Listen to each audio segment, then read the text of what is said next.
The biggest Choose How You Move advocate and fan and cheerleader, Mayor Freddie O'Connell. Great. Well, good morning, everybody. And thank you, Sabrina. I'm really just here to say welcome and thank you primarily. It is so important for the success of this overall program, for it to stay directly connected to the communities we hope it will impact in the most positive ways possible. We were trying to be very thoughtful about how we sought to compose the committee as a whole, and I think we've got a very good balance of Nashville's many geographies, communities, the way the community shows up and is represented. And I think as we've gotten through the first year of Choose How You Move since the election in November, thinking about not just what has been accomplished, but what we've been able to accomplish, the fact that we can now, with confidence, fund WeGo service expansion, which has already happened once and will happen again in January, which is wonderful, that we have been able to, with confidence, advance design of multiple sidewalk projects in multiple parts of the county, that we have, with confidence now, been able to fund upgrades of more than 100 new traffic signals that will also benefit transit vehicles, not just motorists, as we create more green lights and more roadway safety across the city.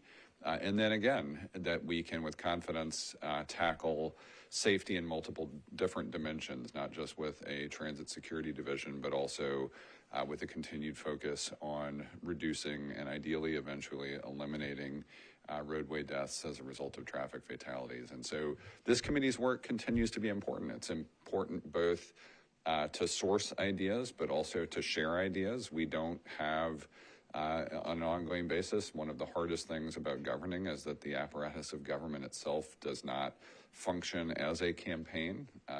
And so we function as a series of community conversations, and you all are at the heart of one of the biggest and most important that we will continue to have as a city as we move into year 2 of implementation of Choose How You Move. We know that not just Sabrina and the growing team of Choose How You Move and partners like HNTB that are helping us with capacity, but also the metro entities, including both WeGo and our Nashville Department of Transportation, but also specialists in our Department of Law and Finance, utilities and ITS, and the Planning Department, which helps us align housing and green space and parks and other community assets alongside our important mobility networks, are all represented. And so, again, thank you for being a part of this, even when we have confronted challenges, sometimes whether those are federal funding scenarios,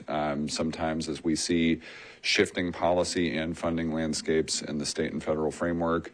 It is going to be important for us to continue to celebrate the successes of this program, even as we work year by year to improve and refine it for the best positive impact it can have on Nashvilleians. So grateful for all of you for stepping up to serve the city and have an impact on the overall success of Choose How You Move. And I am very, very grateful for your service and look forward to another year of success and implementation of this important program. Great to be with you this morning.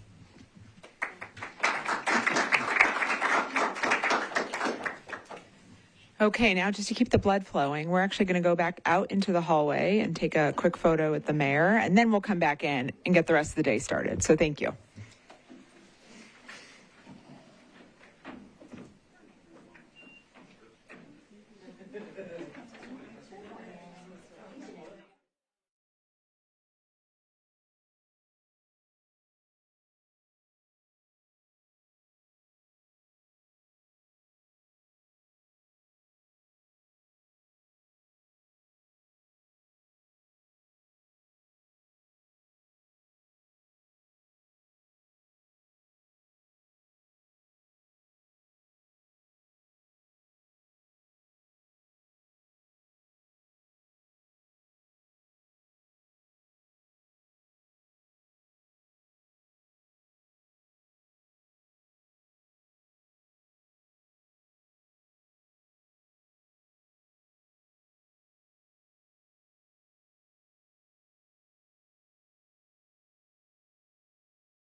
All right.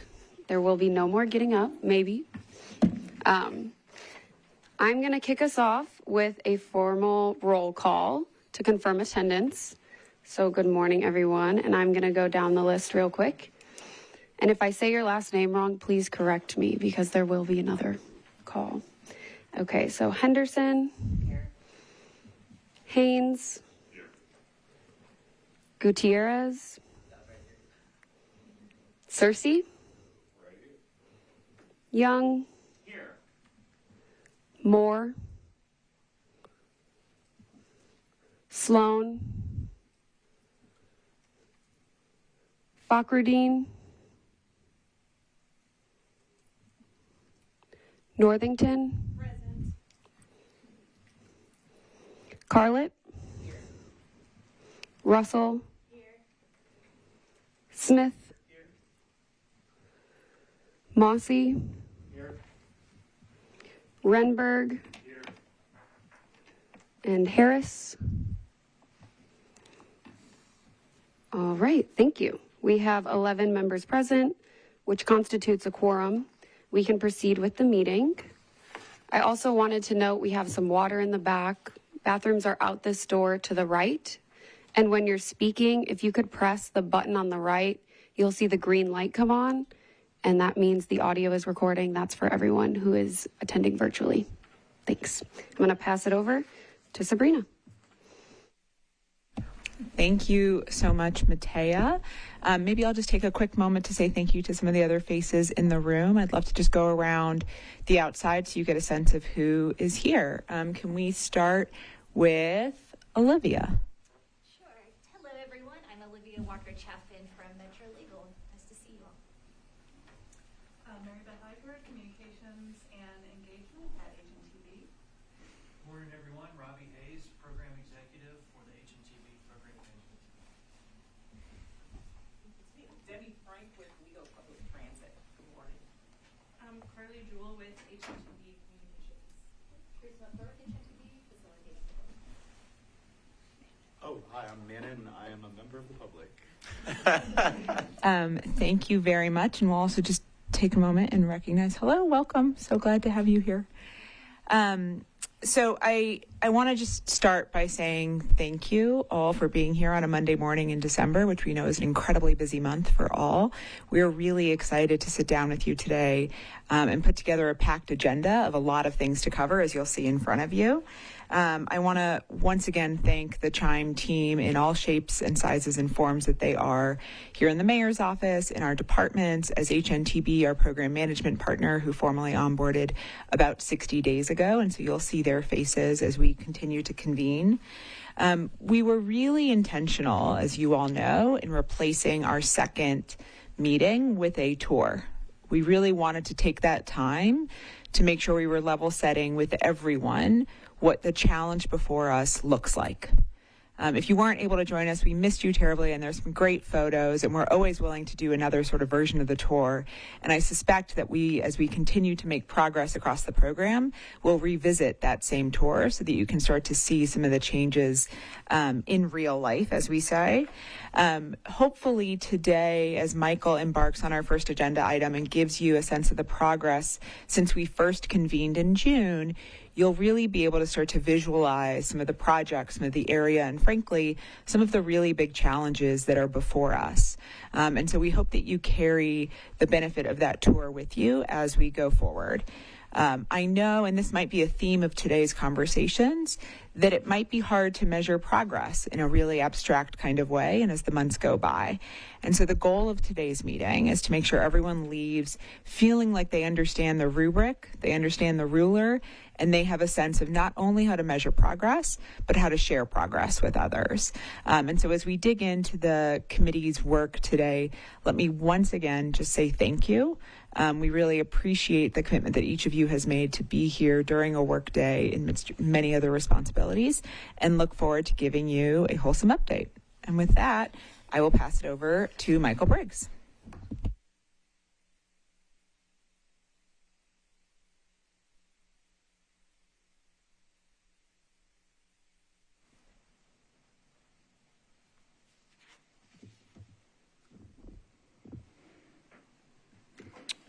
right, thank you, Sabrina, and good morning.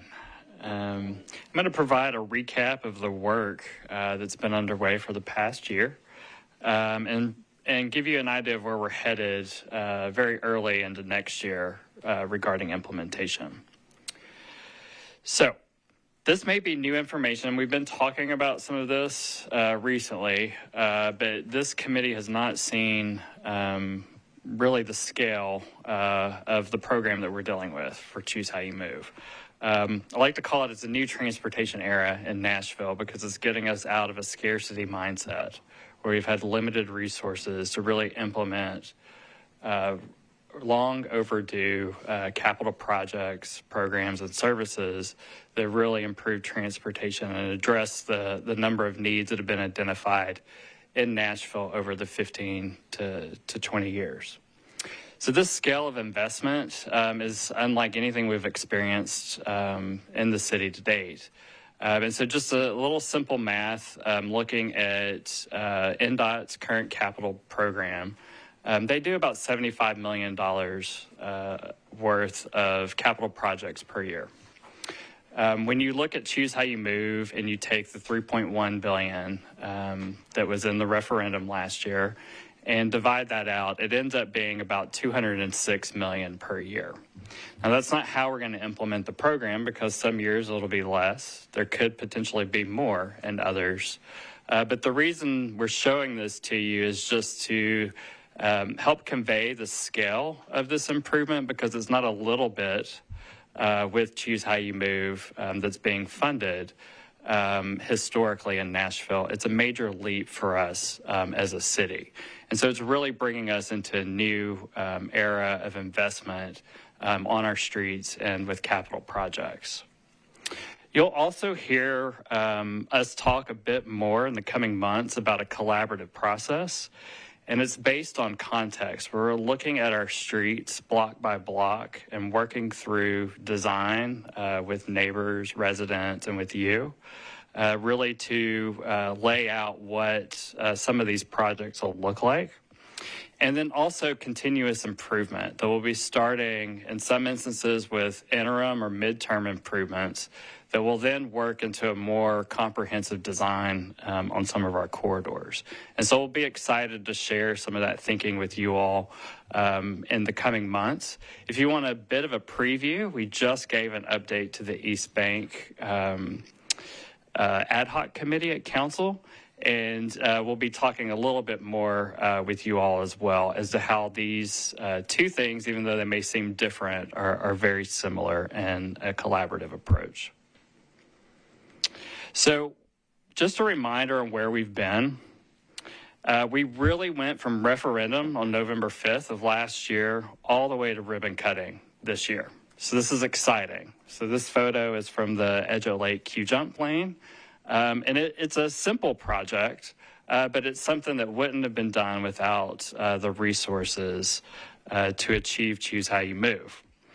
And so February was when we were able to first administer the half-cent sales tax surcharge. In March is when some of the foundational projects were included in the supplemental budget. And then we began to get into work April through June. WeGo has worked on expanding service, and there's another round of service improvements and expansions on the table in early January to implement. You all began meeting in June. Then as we get into July, we have some of additional steps with the Journey Pass pilot beginning. And then the ribbon cutting in December and a capital drawdown that was announced that I'll go into more detail in the fall timeframe. The box on the screen that just shows you where we are with planning. So there's a lot of stuff going on behind the scenes in terms of internal meetings, formalizing some work, looking at capital needs, and coming up with a scaled approach to how we deliver Choose How You Move. So one thing that you don't hear a whole lot about, and it's probably because it doesn't gain a lot of headlines, but it's really how we're working on formalizing our partnerships and governance And you'll still see some more of this to occur on individual project levels. And so we're outlining how we all work together across the departments and agencies. And this is just a list of some of the agencies and departments we're working with currently. So this is new for you all, and it's a lot to absorb.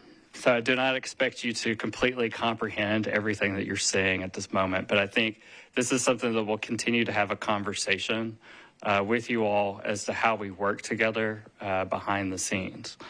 Because this is not apparent in everyday work, but it's important for us to be clear as to who is leading in what area of the program, who's leading what projects and services, and where our departments and agencies need additional support or collaborative work.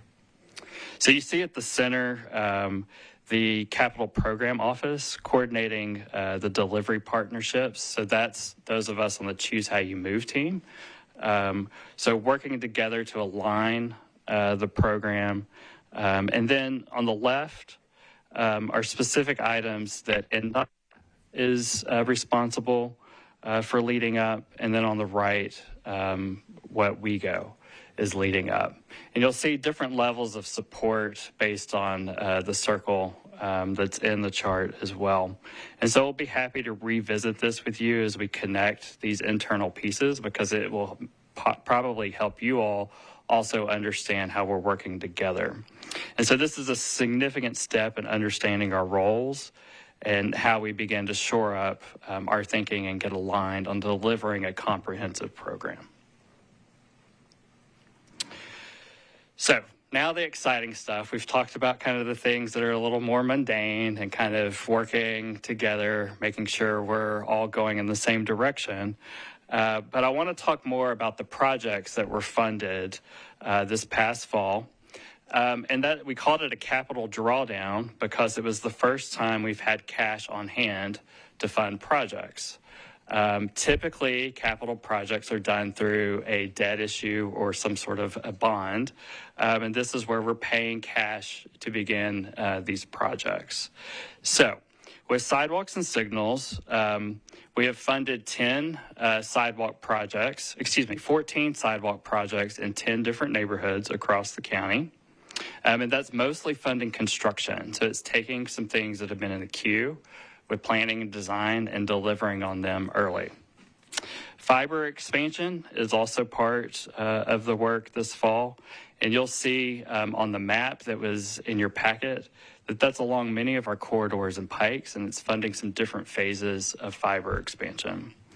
There's also 115 signalized intersections that are part of upgrades.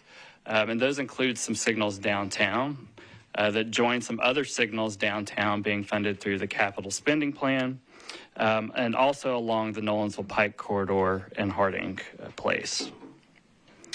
Then with service, we're exploring how to enhance service to the airport, which is a big step and something that our residents have long asked for. Bus fleet expansion with delivery plan for 2027, 2028. And then site planning for a maintenance and operations facility with WeGo. And the reason that is important is it helps with the bus fleet expansion, and it also helps eventually ramp up operations so that hours of service can be expanded and eventually meeting that 24/7 goal that's outlined on some of the main corridors with Choose How You Move. Then with safety and the all-access corridors, there's funding for complete street projects to do construction, and then also planning and design for mobility lanes downtown, joining some other mobility lanes that are funded through the capital spending plan. There's a safety division upgrades, looking at space with WeGo Central. And then we're beginning work that you'll hear a lot more about next year related to the planning and design of the all-access corridors involving Nolensville, Gallatin, Maine, and then also taking a pilot for bus lanes on West End Avenue. So there's this map that's in your packet that outlines where we can map out these projects. So you'll see that there are purple lines and callouts and dash zones that are part of the WeGo expansion from this past summer. There's yellow flags that are indicating areas of fiber expansion that are underway.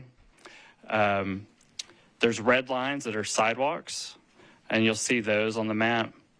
And then there's complete street projects that are in blue, with locations in light blue. And I think you all are looking for a map, but I think it was just in the emailed version. Sorry. That's the packet that I'm referring to. So your online packet. Sorry about that. But appreciate you being diligent. Also online, so we did not include in your online packet a council district list. Those are available on the website.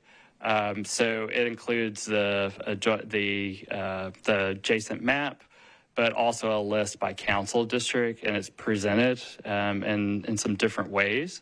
And so as you look at that information, I think we're really curious if it's understandable, if you're able to talk about it with residents, because we'll be using similar methods like that as we implement projects.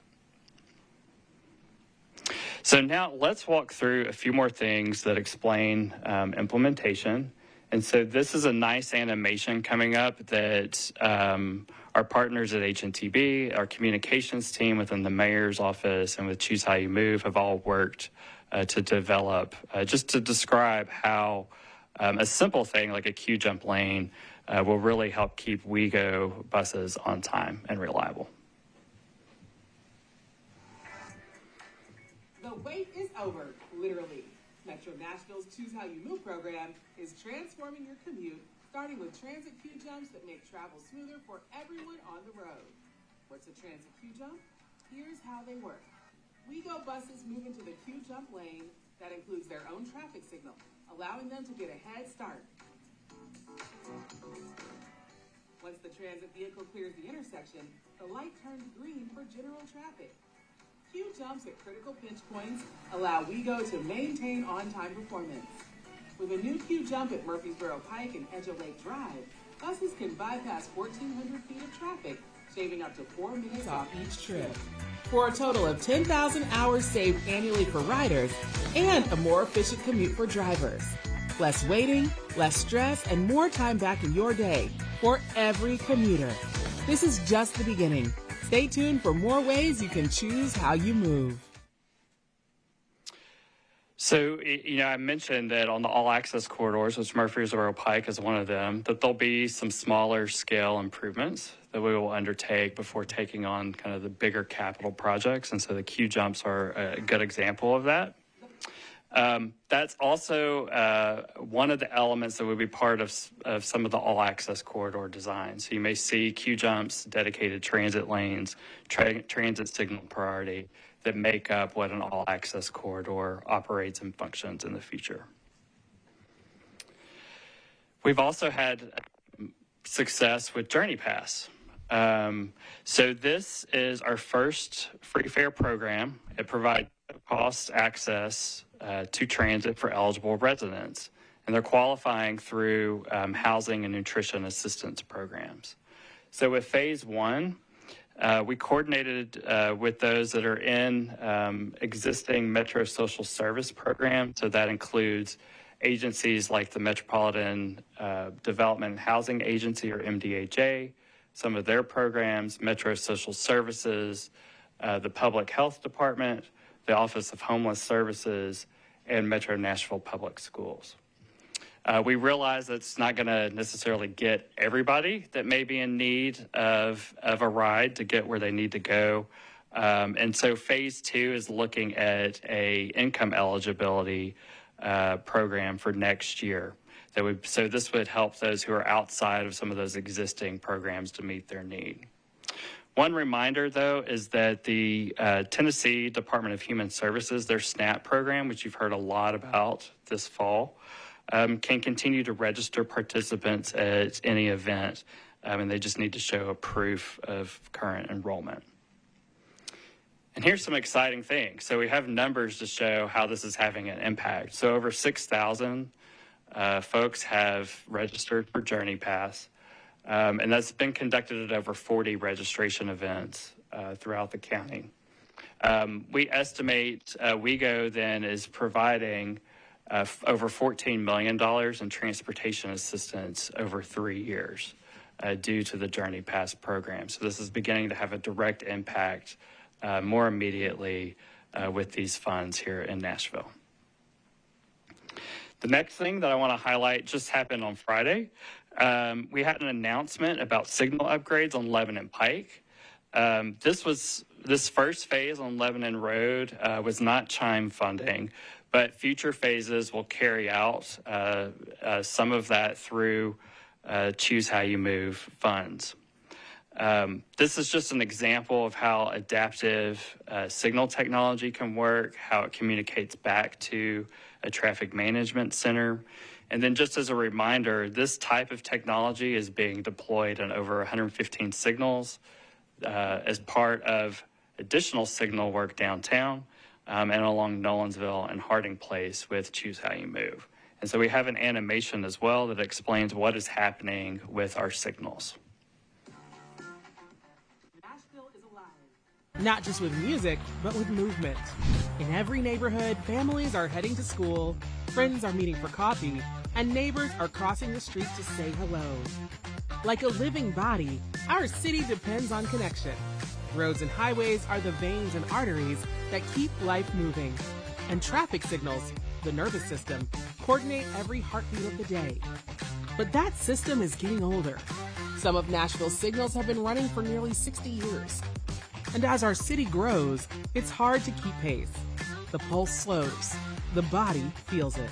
That's why Metro Nashville is getting an upgraded system. A smarter, connected traffic management network through the Choose How You Move program.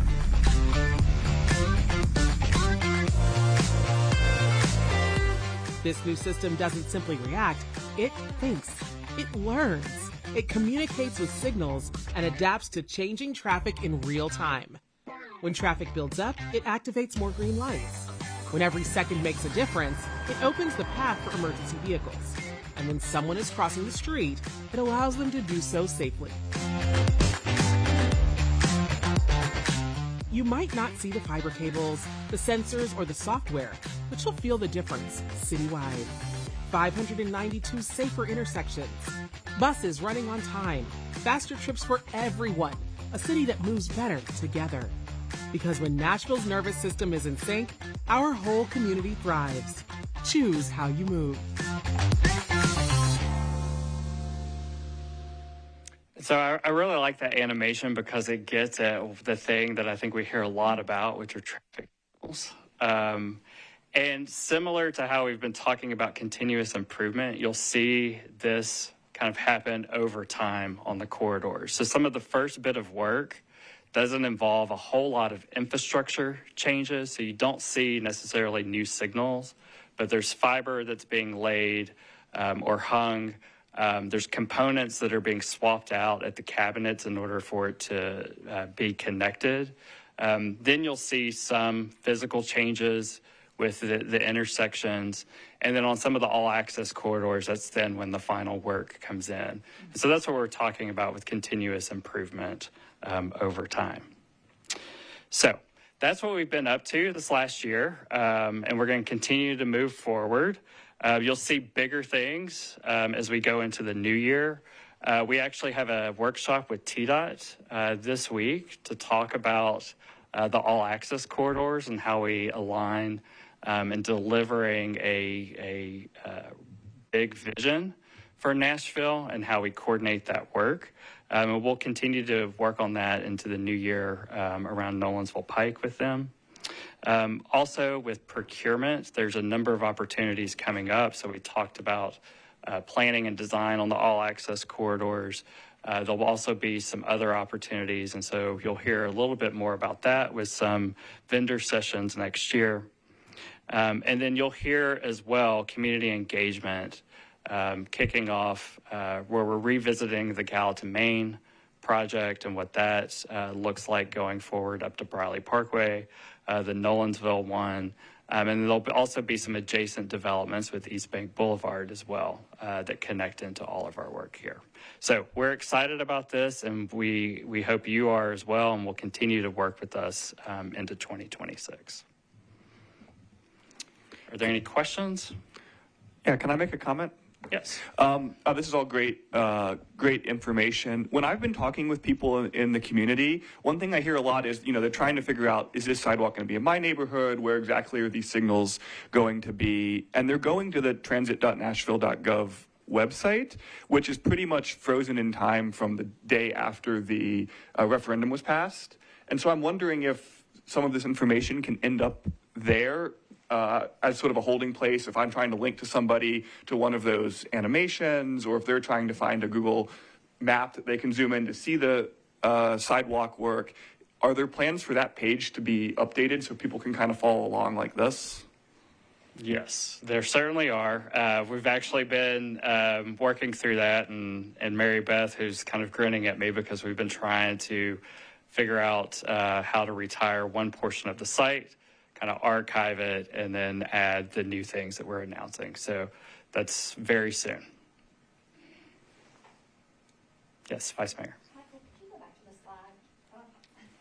I apologize. Could you please go back to the slide that is just basically, because I think it might be helpful to the subsequent discussion, but just the overall map of partnerships and kind of governance and so forth. It was very helpful, but I was wishing I maybe had 30 more seconds with it. Yeah, that's helpful. Thank you.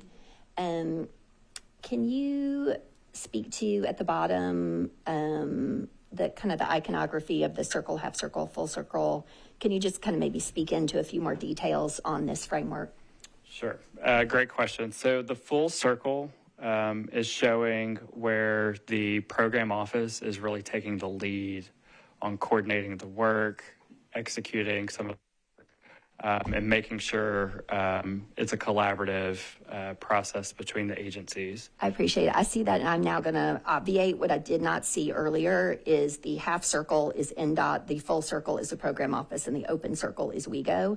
I didn't check the iconography there of what you were doing, so I'm just going to make that explicit. Now I can read it a little bit better, Yes. but please continue. Yes. I'm sorry. So then the half circle with NDOT is where there's some more support need in carrying out some of the capital projects there.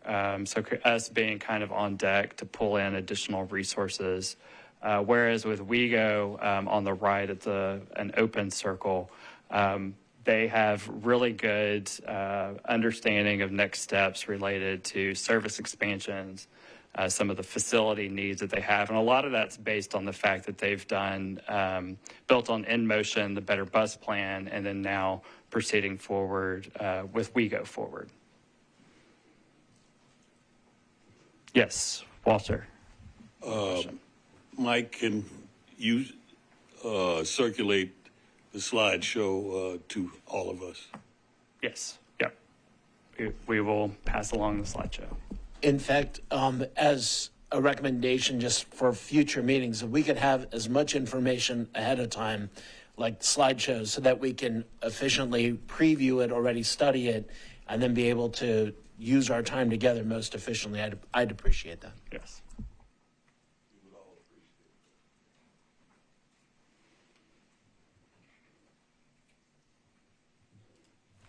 Yes. Yeah, I have a question. You mentioned something about the transportation to the airports being improved and enhanced.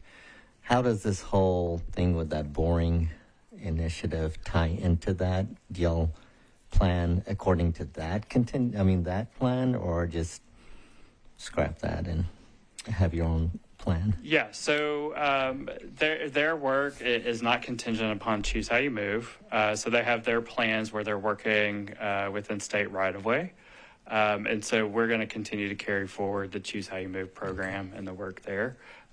What we're looking at with airport service is likely looking at existing routes that WeGo operates and seeing how that can be coordinated to deliver a much more frequent service span to the airport. Thanks. I think, Ashley, you had your hand up first. I have kind of a basic question. For those animations, I would love to know where they live so that I can access them. And I also want to know how many you have and how you all are planning to amplify those animations.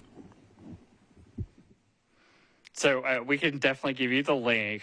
Since I am not the comms person, I definitely want to hand it over to Sabrina or someone else on the comms Sure, team. happy to jump in. Great question. The website is definitely an evolution and work in progress, as Morgan mentioned, but we can get you links. Right now, all of our social media is governed coming out of the mayor's channel himself or the mayor's office channel. And so the best place to sort of see the original posting of this content is always going to be on those channels. We're doing an evaluation. That is not where we're going to live long term. And so you'll see channels moving forward that'll be more specific to Choose How You Move. We also always ask, NDOT, WeGo, our other partners, to make sure that they are helping to amplify, but would love all of your support and work to help amplify as well. I think we've got one last question from Kaylin.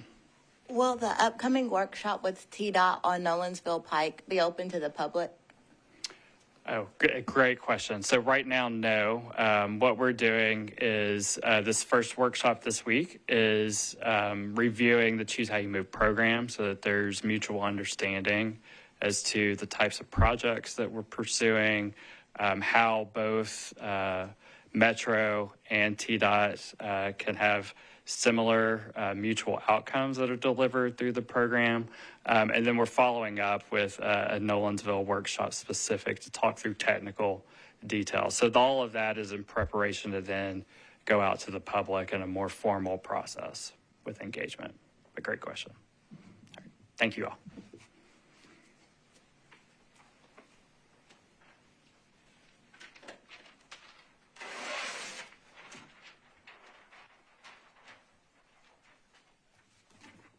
Okay, thank you, Michael. One administrative note we forgot to make in the beginning.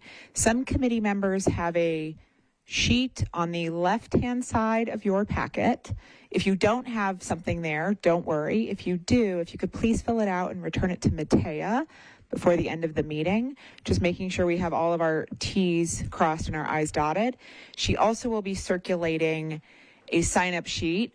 We had hoped to bring all of you a little holiday gift, but realize that to do that appropriately, we have to politely inquire as to your t-shirt or polo size. So we're sending that around. Your holiday gift will be delivered in 2026 with joyful New Year's wishes the next time we meet. So please fill that out as well.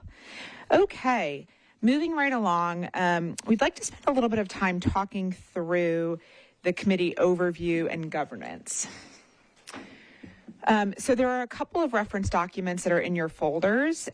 In some particular order, you will first see the executive order that established the Advisory Committee on Transportation through Mayor Freddie O'Connell's office. That's a couple pages. Directly behind that, you should see the committee overview, which is a bit of an FAQ on some frequently asked questions, some good structure. And then beyond that, you'll see the bylaws as drafted, and we circulated some track changes to those as well. But maybe first starting with the executive order and the overview, I think, we really want to make sure we're aligned on purpose and are so, as I said earlier, and I think the mayor really said this, are appreciative of the diversity of thought and community support that comes together in this room, and each of you brings a unique slice of Nashville to the table. And so really the purpose of this body is to be that diverse stakeholder entity that's helping to provide feedback on program execution, helping to drive our work, offering recommendations to the mayor and to myself as we look at how we are doing implementing in areas where we're looking in particular for curated community feedback. And then obviously complementing all of the other engagement we're doing. And so one of the things I'll say is that we are still, and I often describe the Choose How You Move office as a little startup buried within government, and that those two entities don't always have all of the same qualities. And it's a really interesting process to sort of build a team, build an entity, build implementation partners within the existing context of government. And so all of you really are an arm of that and help us to make sure we're doing that in all of the right ways. And so whether it's in how we choose priorities, how we implement things, how we answer questions, or how we do engagement around projects, your voice is a really important part of that. And as we begin to kick off more significant work on the corridors, I think the way in which we shape engagement is particularly a question we're going to want to come back to you on. As you know, we've been trying to focus some of our immediate work on these short-term delivery opportunities, right? So sidewalks, traffic signals, program stand-up, those are things that we could sort of very quickly put quote unquote shovels in the ground on. The corridor work, where there is really significant community engagement needed, that takes a little bit longer to stand up. But as Michael said, 2026 will be the year of initiating some all access corridor work. Roles and responsibilities, you're doing it all right now by being here. Thank you for joining us. We will meet quarterly and aim to give you at least a month of notice before we call a meeting like we've been doing in the past. We'll continue to offer opportunities where, if as the committee finds appropriate, submitting recommendations and guidance to the mayor or to myself on how implementation is going. And then really, I think this third bullet is a really existential part of the power that this community has, which is being able to help us uphold program values, which we will talk about in a little bit later in the agenda, promote public awareness, and represent community need. This is always going to be the group that we come to first. This is going to be the group that we really want to make sure has good alignment with the communities that you represent, so that we're hearing from all those entities. As you know, there's many other entities who provide support and oversight, as well as including Metro Council. One of the things, and I want to thank Vice Mayor for her recommendation that we'll be doing moving forward, is we will always pair a quarterly advisory committee meeting with a briefing to 3 Metro Council committees that same day. And so the goal will be to make sure that everyone's getting the same update on the same day from the same people. So this afternoon, we'll be briefing transportation infrastructure, budget finance, planning, and zoning. And so what that means is after we meet, the materials that you have are the same ones we're submitting to council, and that everyone will be able to sing from the same songbook. That really should help to Ashley's question about amplification. Everyone then is being able to answer the question in the same way of what have we done, what are we embarking on next, and where do we need help? So that's a framework that we will continue to use. It also means, heads up, our meetings are likely going to be on Mondays to align with that schedule. So that gives you just a little pro tip. We are excited today to spend a little bit of time talking about leadership for the committee. I know, today you'll see various members of our team in HNTB leading this meeting, but we're very excited within the framework of this meeting to come together and vote for a chair and a vice chair. And that chair and vice chair are somewhere in this room right now, which is very exciting. Still to be unearthed. But, you've had those job descriptions, role responsibilities before you over the weekend. And so hopefully you've been thinking a little bit about what values you'd like to see in those leaders. On the next slide, really this gets into the overview document. We've structured it as an FAQ. Some of these are questions we've gotten. Some of these are questions we had that we needed to find answers to. But really, hopefully this helps you see how the committee will function and the right ways you can engage. Agendas will be done. You can always flag or rise to the level of submitting agenda items or questions that you may have to the chair. That'll be included on the agenda. You'll see the topics before you that we will, of course, consider and plan to include on agendas. We will at times try and pivot to special events or tours or other things while balancing sort of the balance of work that the committee has to do in a more traditional meeting. Implementation values are really what's going to drive a lot of the work that happens in this room. And so I'm really excited for an opportunity we'll take this early afternoon to really have you define those. And what we'll talk later is a lot of the work that we've been doing over the past couple months is thinking about how do we as an entity, how do we as Choose How You Move charter our work? How do we value collaboration, and what are the values that drive our interactions beyond just our office, but across all of Metro Nashville with other implementing partners? And so you'll get a sneak peek into some of the work that we've been doing over the last couple months when it comes to that. Some of you asked for just some quick, clear, how do I engage?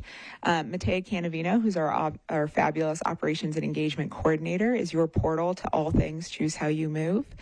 We are building, as you saw in the materials, obviously a much more comprehensive website, which including, Morgan, to having all of these helpful pieces of data on the website, we'll also be able to build a feedback loop, right? So right now, and one thing we do want to encourage you is as you get questions from people about specific projects or specific issues, Hub Nashville is always going to be our home base.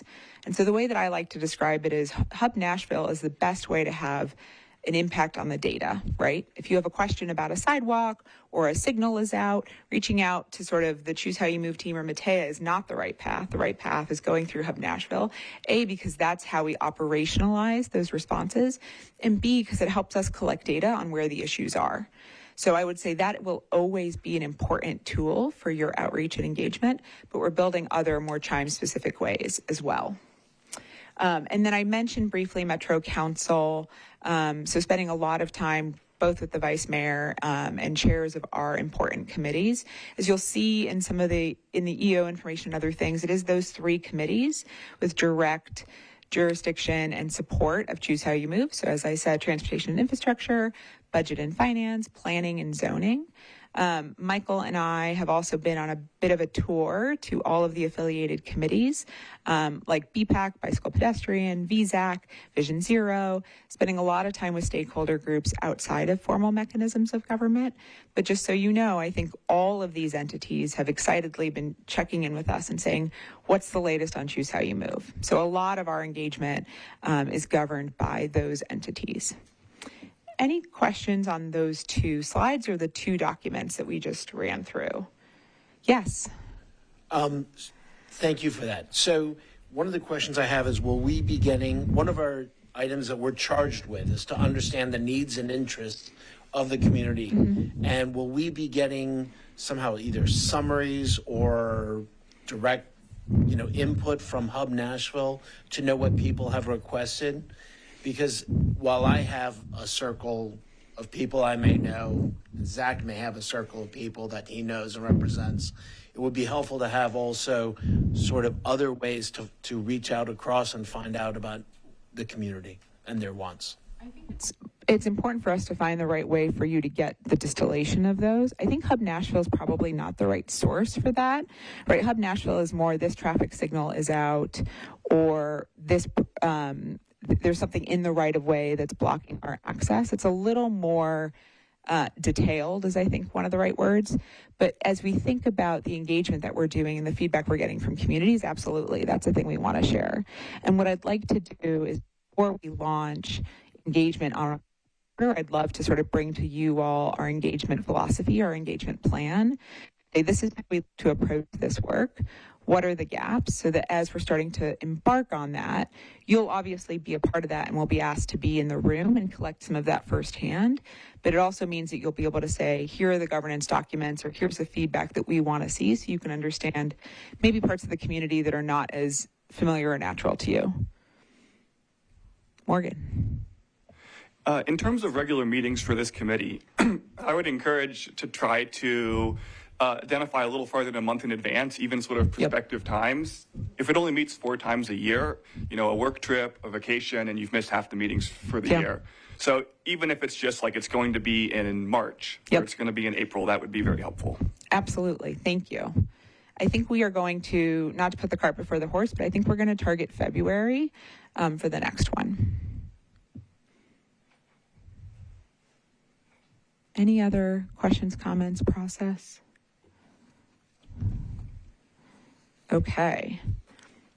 Next slide. And so at this point, I am going to go ahead and introduce a facilitator. So you've already met her. Teresa's over here, obviously, on this side of the room. But I wanted to, before handing it over to her, I wanted to sort of introduce the concept and give you some sense of when we might rely on a facilitator. I think there's a lot of work that sits before us, and having someone sort of outside who's not a member of the committee, who's not direct staff of the Choose How You Move team, allows us to make sure that we are convening the right conversations, that we're working through some of those challenges, resolving conflicts. You know, we as the staff want to be able to focus on the meeting and focus on responding to and figuring out and sharing information as appropriate. Having someone else facilitate pieces of this really allows us to do that.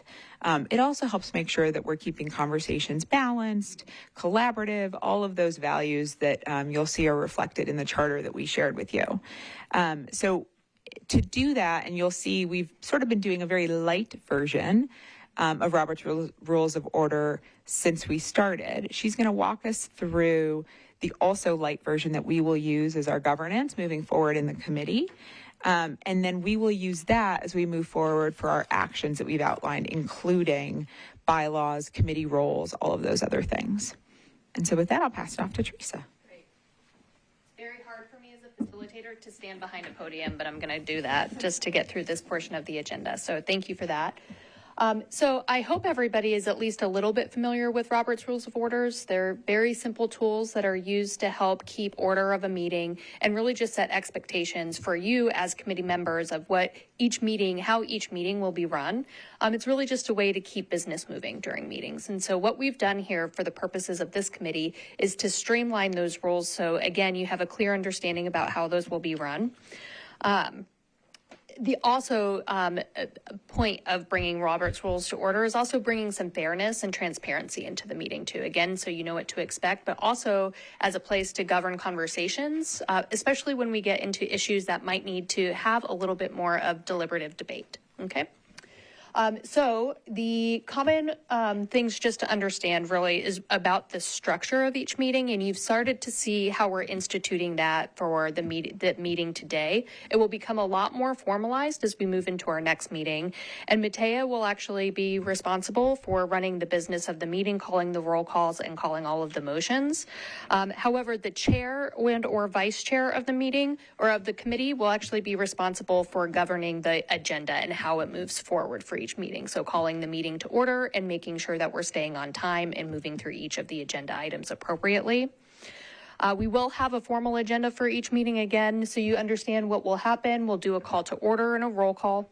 We will have agenda adherence, and you will approve your meeting minutes from your last meeting. You will also have opportunities for reports. So just like you heard from Michael today, giving a briefing on where the status of the program, we will have different report outs for different issues, opportunities, even implementation partners.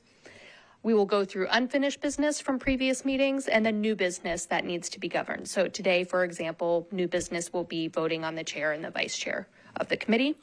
And then we will always leave opportunity for open content. These are public meetings. We'd like to invite our public partners an opportunity to ask questions or bring issues forward to the committee. So that will always be available to us at the final 10 minutes of the meeting. We will not be doing that today. We will be doing that at our next meeting once we institute and move forward with these formal processes, and then we will adjourn. So very, very simple, streamlined process to understand the different nuances of the Robert's Rules of Order. Quick question. Yes, please. Go ahead. Yes. There's an item that's missing. Okay. The approval of the agenda. The approval of the agenda. That's a great comment. I'll make sure to capture that and put it on there. Thank you. Sorry. The open comment or open content section, would that be like a public comment sign up piece for people who want to come in, or? Yeah, I mean, and then how far in advance do you? The meeting is open, so anybody can come into the meeting, and we will leave the last 10 minutes. And I think that, you know, if we have one person, it might be easier, but if it starts to grow, then we'll probably institute a sign up. Mm-hmm. Any other questions on the Robert's Rules? Okay, just a little bit of the accuracy of kind of the motion process, just so everybody understands. What we're hoping to do is to have these formal motions. So when you have an opportunity to make a motion, a main motion, for example, one person can make a motion to approve the minutes. It always does need to be seconded. There'll be a moment for discussion between the motion and the vote. The voting methods, depending on what we're trying to vote on, could include different types of methods. We can use the voice vote, which is the most common. We might use a show of hands, or we might use a ballot if we want to do something that has a little bit more anonymous feel to it. But these will all be run by Matea throughout the meeting, and again, in partnership with the chair or vice chair, whoever is running the meeting for that day. Question. Yes. Sorry, could we not ever use ballots? I feel like we should just have open votes no matter what. Is there a motion? No, just kidding. I think that's I'm a happy to perfectly submit fine one. comment. Yeah. It is good to leave the option just in case. I think that as this committee progresses throughout the years, having a full kit of tools that you can utilize dependent on what type of issue. You don't want to limit yourself at the very beginning of what you're trying to form and storm around. So I would encourage the committee to stay open right now and then less focus, and focus on that when the time comes. Thank you, sir. Question? Go ahead. Yes. Let me suggest that we also, in addition to chair and vice chair, that we have a secretary. Okay, great. Thank you, and we'll take that down. And Vice Mayor. May I ask what constitutes a quorum? So if we have 15 members of the committee and they're all voting members, to have a meeting, we need to have how many? That's a good question. We didn't put the fine details in there for the quorum, but I believe it's over 2/3. Okay. We'll add that. Yeah. 11? Okay. I would just suggest that we do make that explicit. And then as well, if voting is going to be by a simple majority, thus members present and voting decides, I think if the quorum, the quorum requirement is higher, that should be fine. But if quorum were, say, 8 or 7, and then you have a simple majority, I think we want to be mindful of the optics of something prevailing when only 3 or 4 people of a 15-member committee have voted on it. So I would just ask us to kind of contemplate how that tiers in from a voting perspective. Great. And what we can do is update these and at the next meeting confirm. Okay, great. Any other comments on the rules? Okay, then I will hand it back to Sabrina.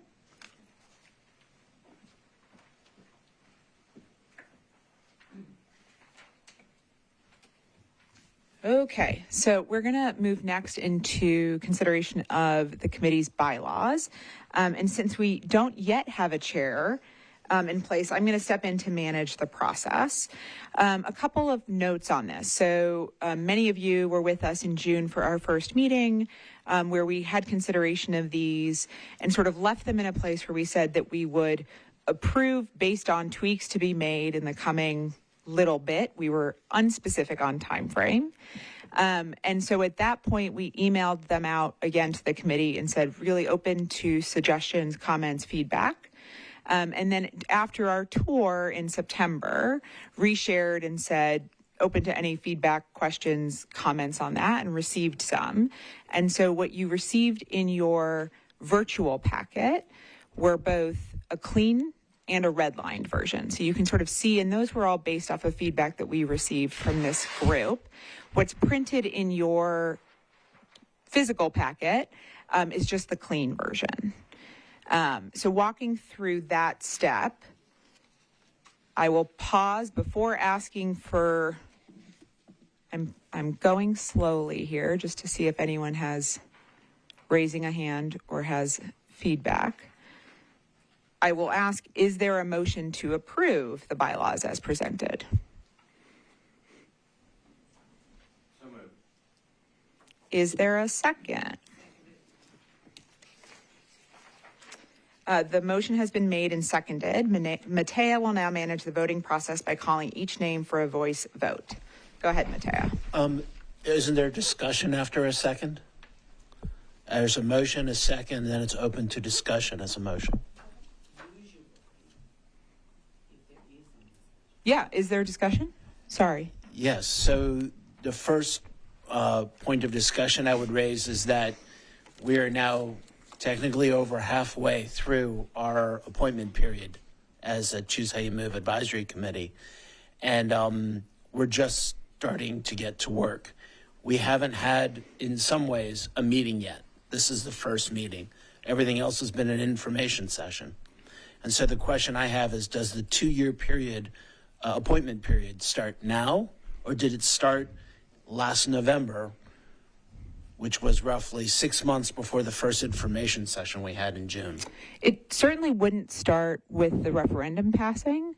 It would start, in my mind, from the date of the first meeting, which was June 1st, I believe, or June 2nd.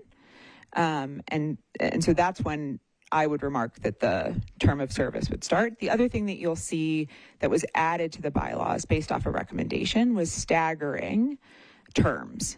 So we have not yet built a framework because they had not passed. We have not yet come to you with a framework on how we might stagger roles. But traditionally, the way that you would do that is to extend some proportion of the committee's terms so that you'd not have everyone roll off at exactly the same time. Sorry, that would maybe get to my question, because it's not explicit if terms are renewable. That is a good question. I believe in Metro precedent, they are. I think you have to be renewed by your sponsoring entity. So for some of you, that was the mayor, and for some of you, that was Metro Council. Yes.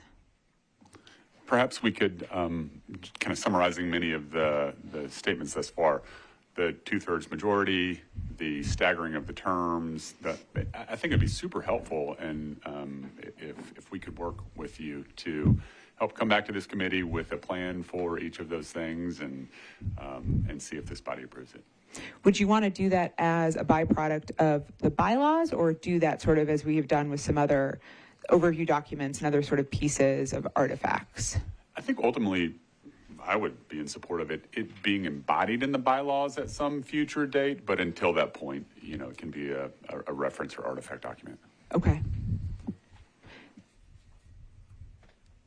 I have a question. Yes. So I really appreciate the summary earlier that I think maybe filled in some gaps between what's explicitly laid out in the bylaws and what's not. And I think there's some things that's fine, but maybe, for example, I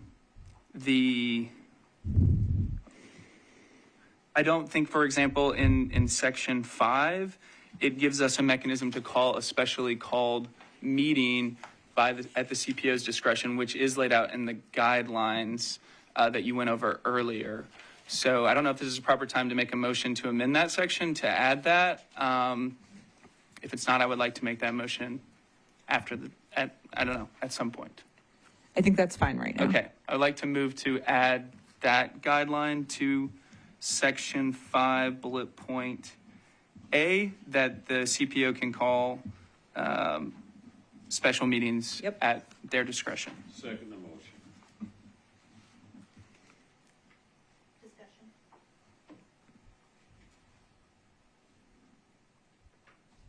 Hearing no discussion, Matea, can you run us through a vote for that amendment?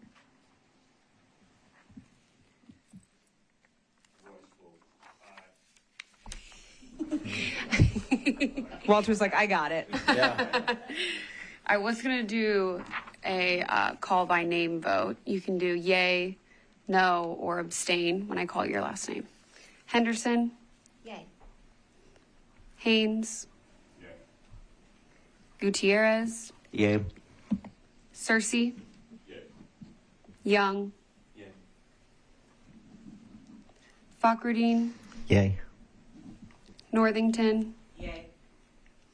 Carlett? Yay. Russell? Yay. Smith? Yay. Mossy? Yay. Renberg? Yay. Okay. The votes have been recorded. This amendment is approved. Thank you, Matea. Other discussion on bylaws? Yes, ma'am. Regarding Section 3, subsection D, subcommittees, I wanted to inquire about that as I looked at it. The advisory committee shall set up subcommittees to advise on a topic or project specific level as deemed necessary by the chief program officer. And so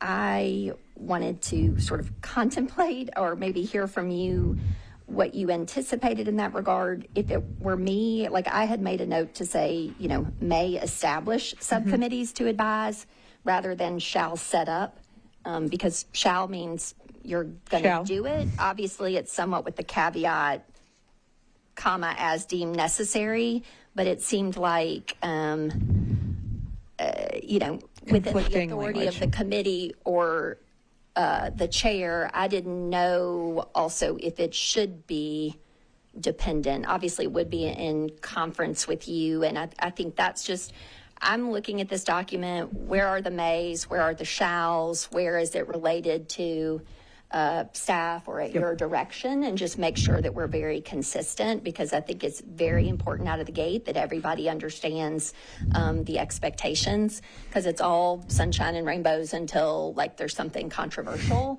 And then if the bylaws are not clear, then it creates a whole lot of unnecessary consternation for folks. So I guess I would ask maybe if we could just kind of speak into, for purposes of discussion, that subcommittee piece, and then subsequent to that, I'm happy to offer an amendment or a motion for an amendment.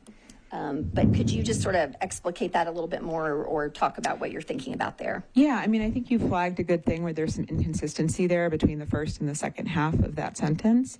I think what you unofficially proposed or suggested, a may establish, makes a lot of sense to keep that consistent. Should an amendment be proposed to do that? Okay, and then I guess, could you then perhaps speak to, and this was somewhat elevated by the previous amendment in Section 5, subsection A, wherein the chief program officer may call special meetings again as needed, right? So it is your specific determination whether or not those special meetings are needed, and I appreciate that. I think you will aggregate the input of the committee. Yes, of course. And take that into consideration. And I would imagine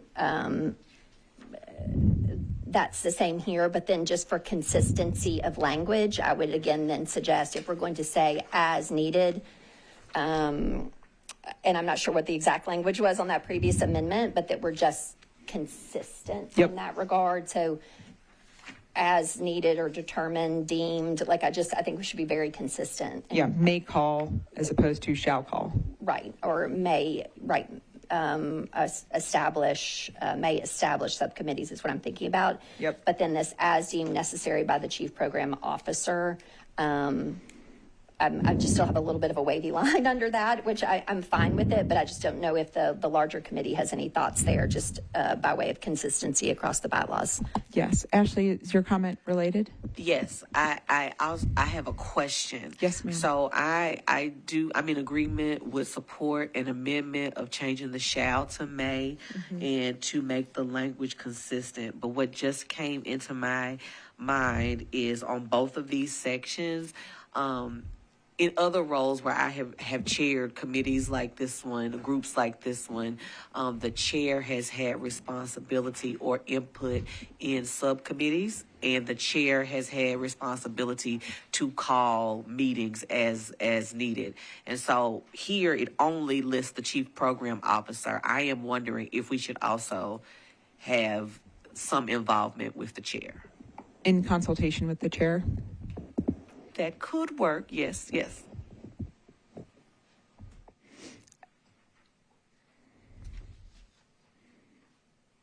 Yes, ma'am.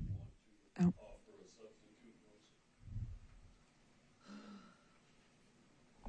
Yes. So motion for an amendment?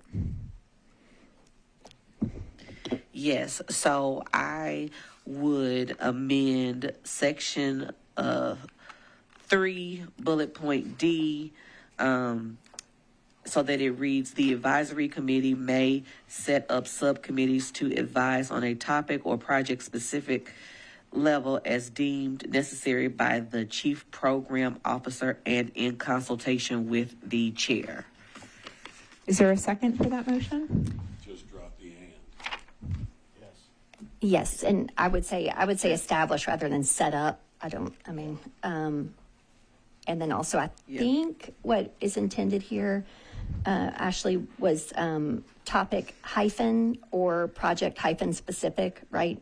Did that mean topic specific level? I was unclear on the meaning of the present as presently written.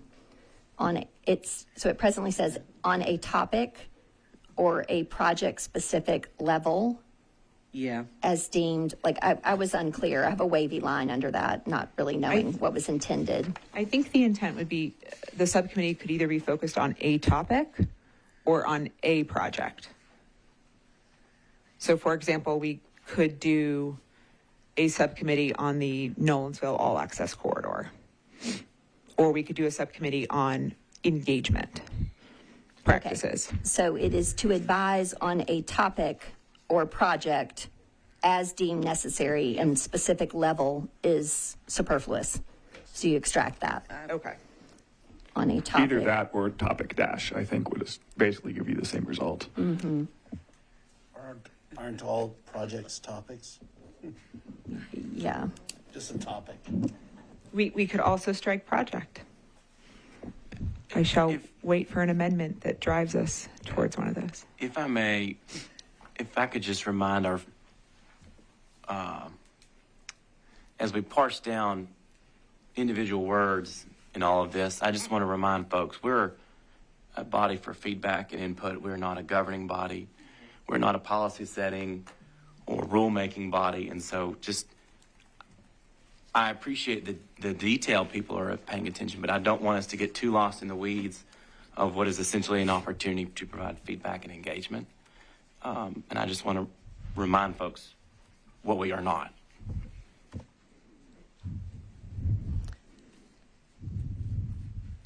Are you recognizing the subject? Yes, ma'am. Okay. I appreciate the reminder. Again, just for this section, to that end, School Board Member Young, I just want to make sure we're not overly setting up subcommittees and complicating things for staff by way of, and so when you're talking about project specific or topic specific, if you could imagine, folks are calling for, well, can we have a subcommittee on this arterial, or we can have a subcommittee on that?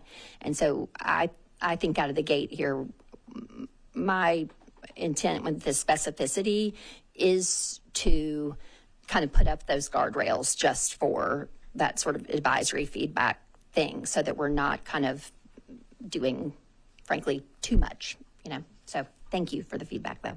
So Ms. Northeastern, I think, do you want to re-articulate, because I was concurring with you there, and then just Yes. I chimed in about establish, and then some of this language here, but go ahead, please. Yes. So I would like to revise my amendment so that it reads section 3, bullet point D, under subcommittees. The advisory committee may establish subcommittees to advise on a topic or project as deemed necessary by the chief program officer and in consultation with the chair. Seconded. Seconded. Thank you, Morgan.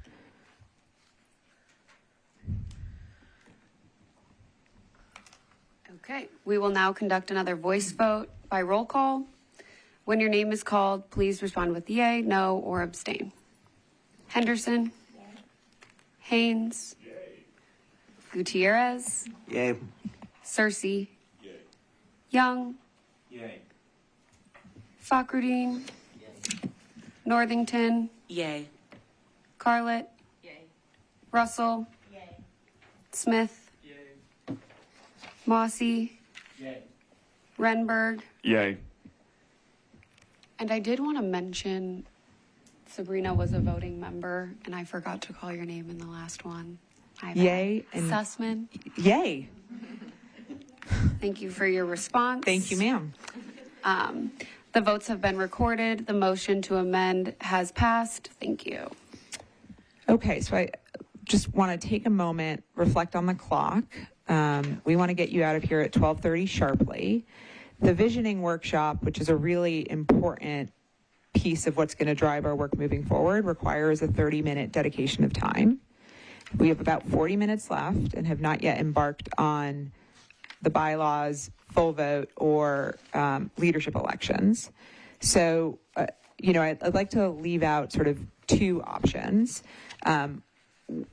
I think we feel both in terms of the bylaws and in the leadership election that beginning 2026 with those governing bodies are important in supporting the constitutionality of this body and moving us forward. So I think our priority would really be to try and drive toward those two things in this meeting, noting, of course, as Member Clay suggested, that there is always an opportunity to add an exhibit or an amendment to address some of the lingering concerns. So given the small amendments that we've passed on the bylaws, I'd like to stop and ask now if there is a motion to pass the bylaws now as reconstituted with those two amendments, noting the ability to update both the overview fact sheet and should we need a supplemental to the bylaws that we could do that.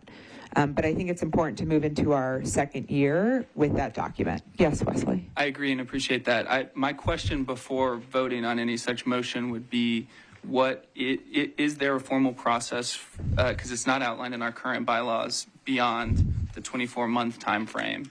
So is there a precedent with Robert's rules? Is that a 2/3 majority at any meeting? Because I think there are, the amendment that I made earlier, I would like to clean up to reflect the one that was just passed, but we don't need to do all of that right now. So my question is, what is the process for amending the bylaws? Is that a higher threshold than a simple majority at future meetings before we? I think typically that would happen at a higher threshold than just a simple majority. You're right, we have not detailed that process. Not just typically Robert's rules. Yeah. Require a higher. Yes. threshold. So if that's spelled out in Robert's rules and we're adopting Robert's rules as our rules of procedure, I am comfortable with, I think there a consensus that we'll have future amendments going forward at future meetings when we have a chair. When you have a chair. I'd like to make a motion to approve the bylaws as amended. Second.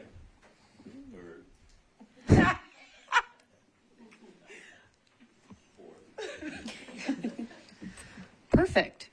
We'll now conduct another voice vote by roll call to adopt the bylaws as amended. Henderson. Aye. Haynes. Aye. Gutierrez. Aye. Cersei. Young. Fakruddin. Northington. Aye. Carlett. Aye. Russell. Aye. Smith. Mossy. Renberg. Aye. Sussman. Aye. Okay. The votes have been recorded. The motion to approve the bylaws as amended has passed. Okay, thank you. So what we'd like to move forward now is with the election of committee leadership. I am noting that given that there are approximately 9.5 minutes before we only have 30 minutes left, I think I'm looking at Teresa to see how tight that 30-minute. I think if we can get through this in the next 10 minutes, I think we'll be okay. Okay. I think we should aim to get through this in the next 10 minutes, and if minute 9.5, it looks like that won't happen, we will then have to defer. Concerns on that approach? Okay, Matea.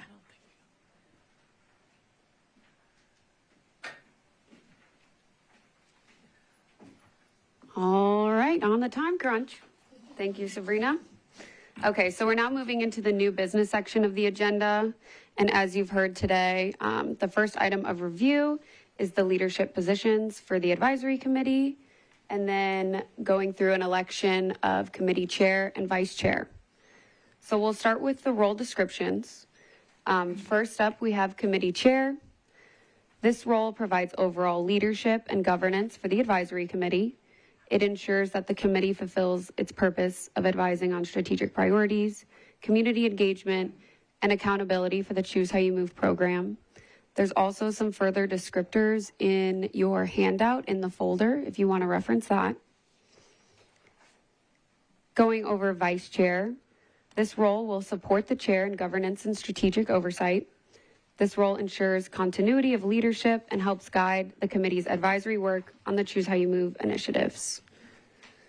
As Sabrina and Teresa have mentioned earlier, these positions are critical for the success of the committee, and it's especially important that we move forward with this today. So as we go into 2026, we have a chair and some help with driving agendas and committee engagement.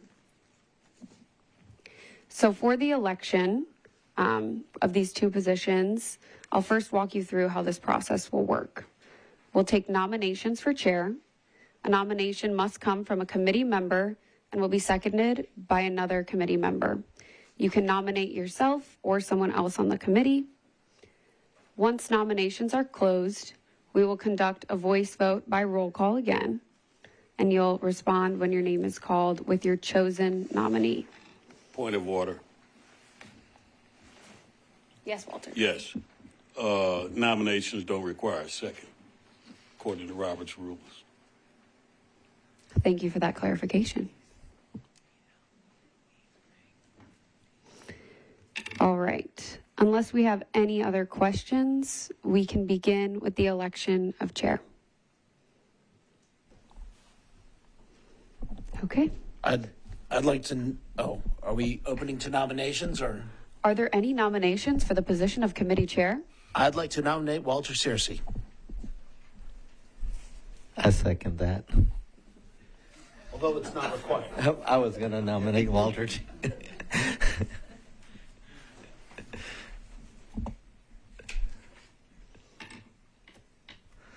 We are open for discussion and any further nominations.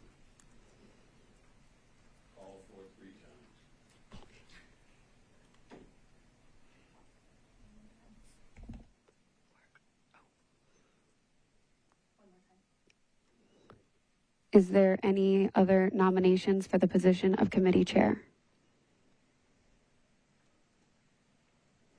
Okay. Seeing none, nominations are now closed, and we will proceed with a vote.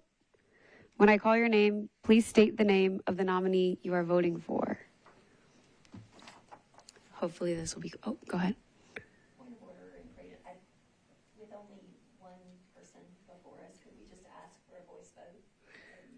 I don't think we're explicitly required to do a roll call unless requested. Yeah. Or you all feel that it's important.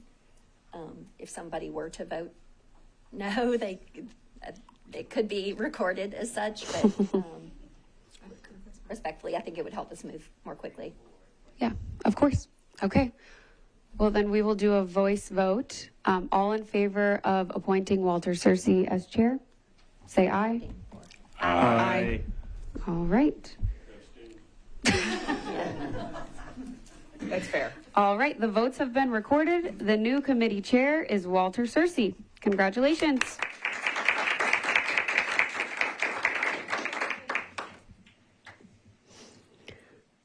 All right, we are going to move to the election for vice chair. Are there any nominations for vice chair?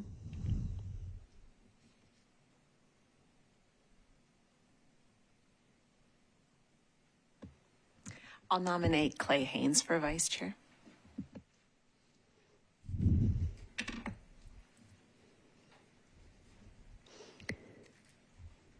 Are there any other nominations for vice chair?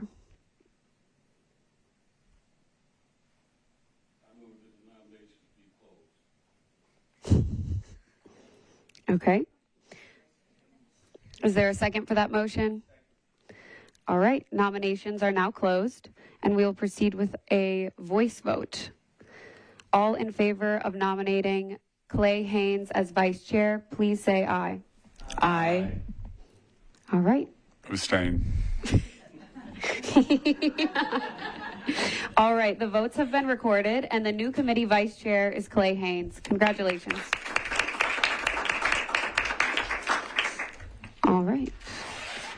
Very timely. I'm now going to pass it back over to Sabrina Sussman to continue with the visioning workshop. Okay, so I think we know what we're here to do, which is establish implementation values from the committee. The one reference document I just want to call everyone's attention to is the Choose How You Move program charter that looks like this.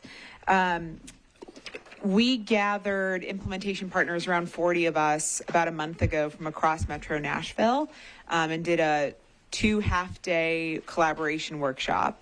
That is what led to the vision, mission, values, principles that you see in front of you. This is really the governance document that will drive the way in which we, as the Choose How You Move team across many different entities, as you saw on that earlier slide, will work together.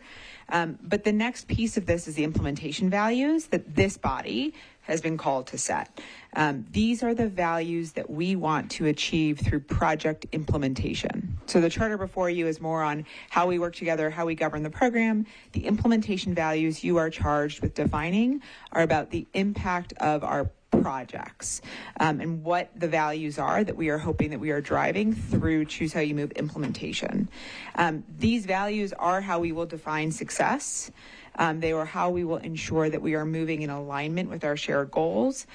And this is really back down to the idea of representing the community, how we want to ensure to guide the projects and what they are delivering for Nashvillians. And so for this exercise, I will turn it back over to Teresa. Okay, excellent. Thank you, Sabrina. And as Sabrina mentioned in the workshop with the partner agencies, we did a very similar exercise, kind of putting together all of our values and then prioritizing those so we could stand behind them as a team. And so we're going to do a similar exercise. I am going to talk about a couple of different kind of goal setting questions before we get into the example of implementation values, just so we can all collectively see what is the definition of success for, in your eyes, for this team. So we're going to start by using a Menti exercise. And if you haven't used this before, it's just a collaborative tool that allows us to come together around some common feedback. So what I'd ask you to do is either scan the QR code or you can text, and I'll go to the next slide. You can go to menti.com and type in the code 4926919 and help me by answering some of the first questions. And if you would go ahead and start the Menti, Carly, that would be great. And if you require technical assistance of any kind, Matea and Carly are here to help. Could you go back to the QR? Yeah. There you go.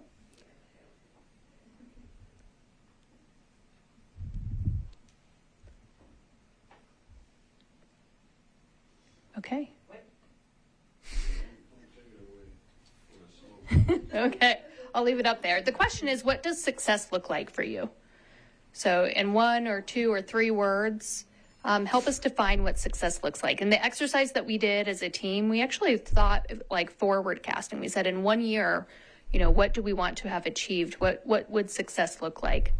If that helps put some parameters on the big question today. And please just raise your hand if you'd like one of us to come over and help assist with getting you on there.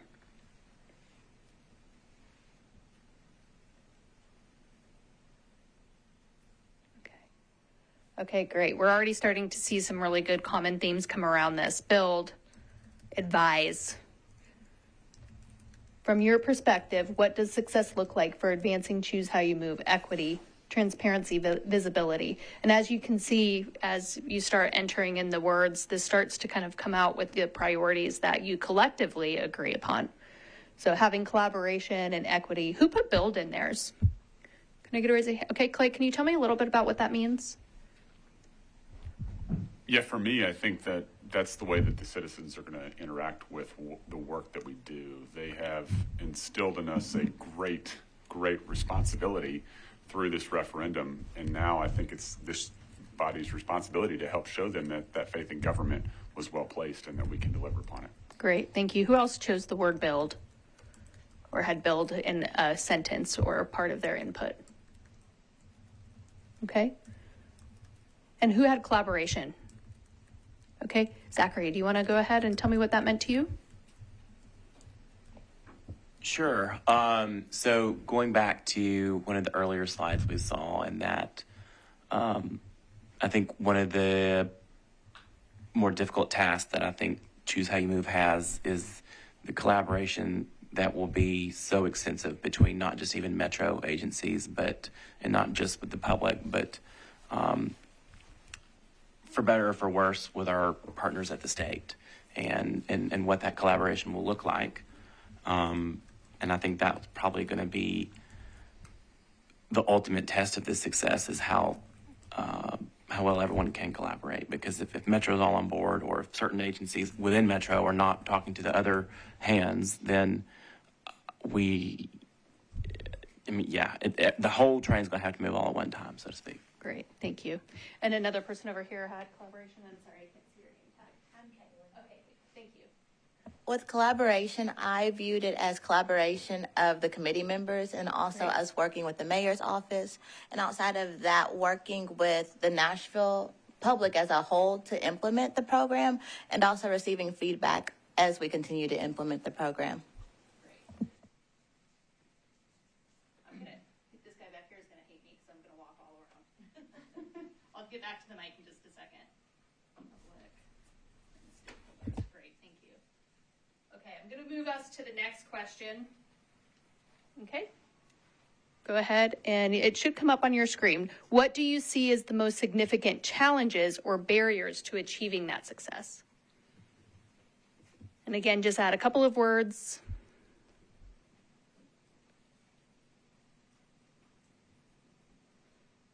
So those great comments about collaboration and building and having the public trust.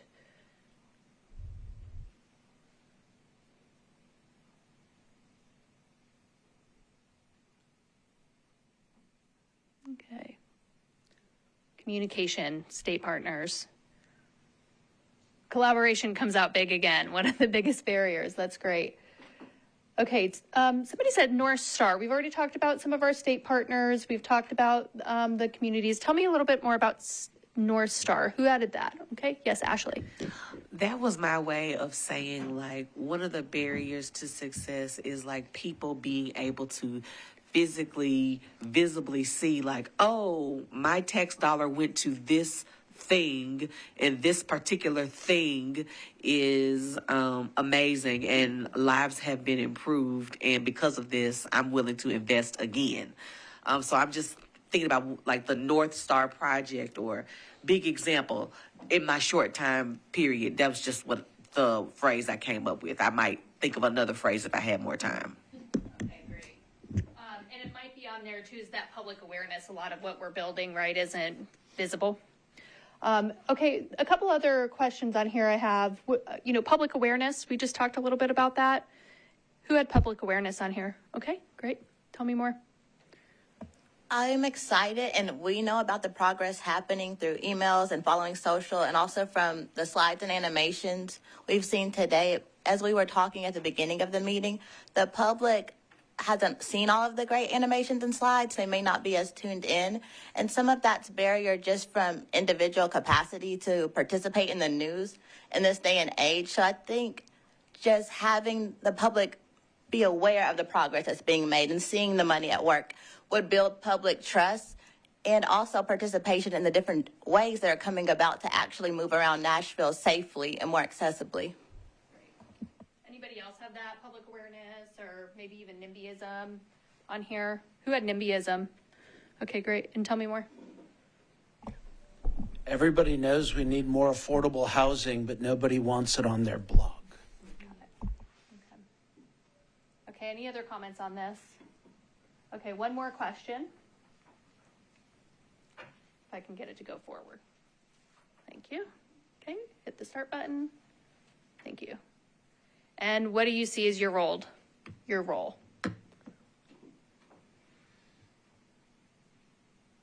Okay, somebody had oversight on here. Who had oversight? Me. Great. I think about accountability and even translating some of these things for my community.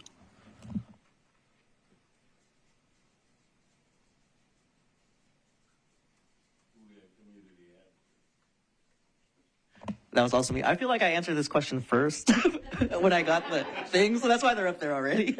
Great. Okay, any other translator? Somebody who put that in? Translator? Okay, great. Tell me more. I just think there's a lot of nuance and complexity to this. Is a huge program, so I see we all collectively play a really big role, and I think it's both accountability and oversight, but then the things that we do learn going and translating that in conversations and in our networks. Great. Great. Okay, and a lot of common themes here. I think the biggest thing that we saw come through is that accountability, transparency, communication, and collaboration are the big values that we've already started to pull out together as a team.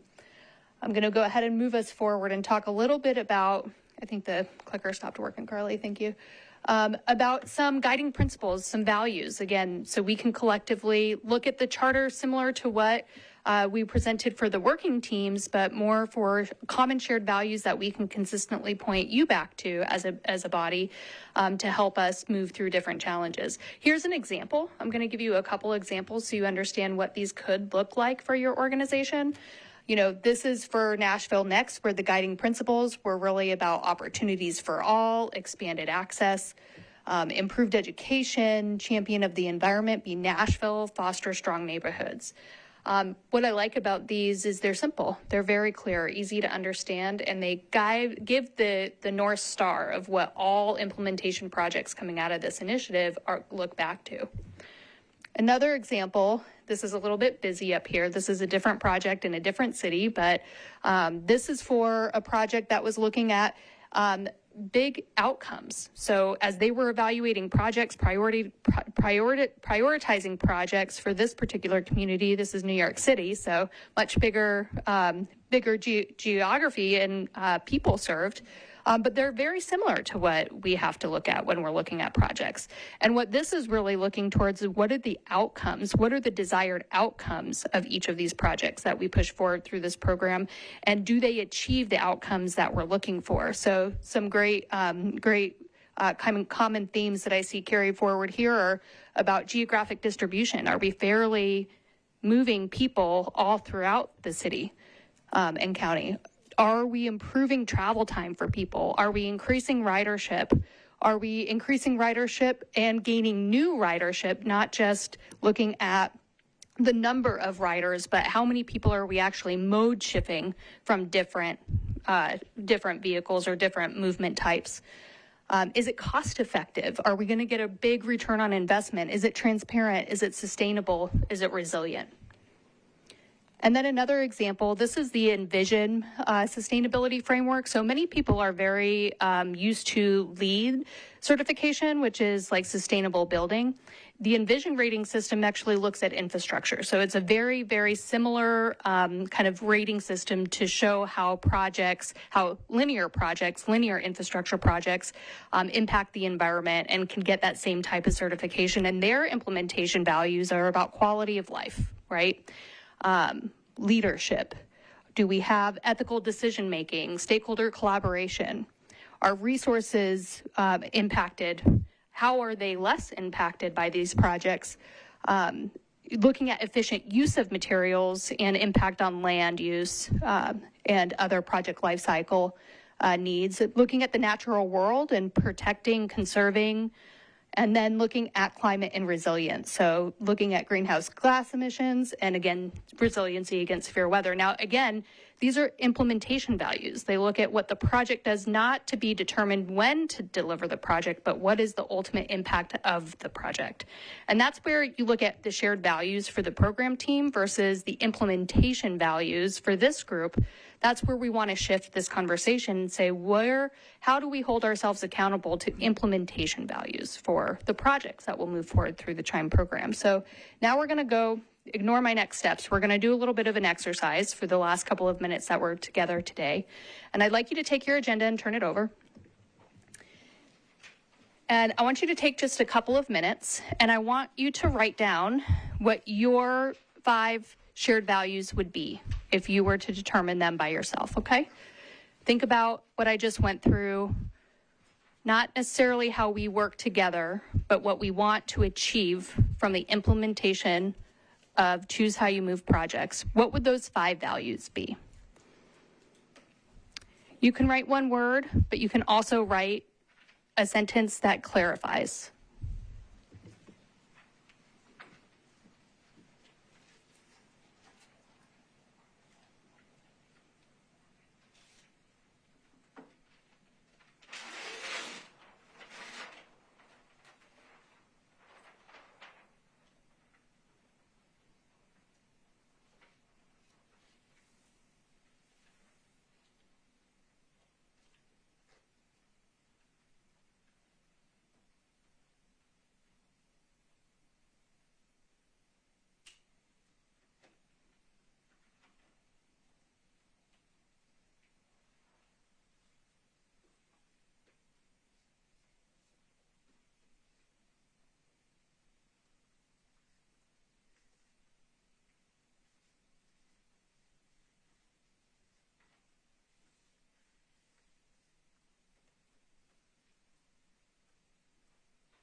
I see a lot of pens down already. You guys are quick thinkers. Okay,